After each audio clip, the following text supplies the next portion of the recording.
এবার আসি আমি, কোন কোন সাম্প্রদায়িক শক্তি রটাচ্ছে, ধর্ম নিয়ে বিভাজন করছে, ধর্ম নিয়ে বিভেদ করছে।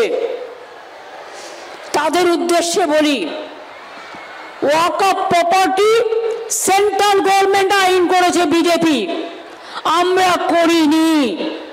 পরিষ্কার জেনে রাখুন, আমরা বিধানসভায় এর বিরুদ্ধে প্রস্তাব নিয়ে বারণ করেছি। আমরা সুপ্রিম কোর্টে কেস করেছি, রাজ্য সরকার কেসও চলছে। তাছাড়াও আমরা যতদিন আছি আমি এসব জায়গায় কাউকে হাত দিতে দেব না।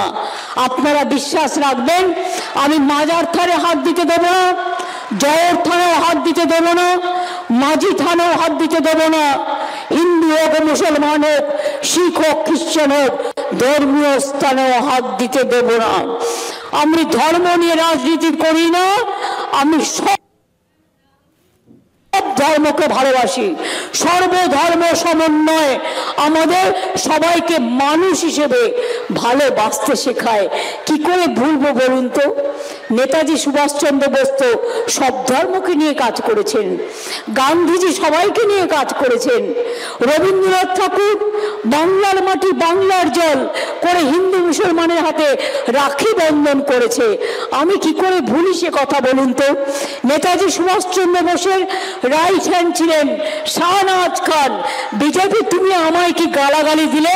তুমি আমাকে হিন্দুত্ব শেখাবে না, আমি বলে দিলাম। তার কারণ আমিও হিন্দুত্ব জানি।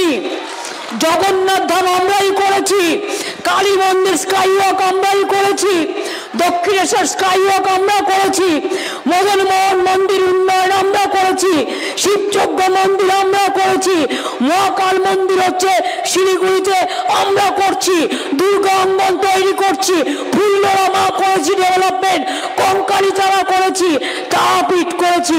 কোনটা করিনি? তোমরা কি করেছো? এক চোখা আর এক পক্ষ। তোমরা কি করেছো?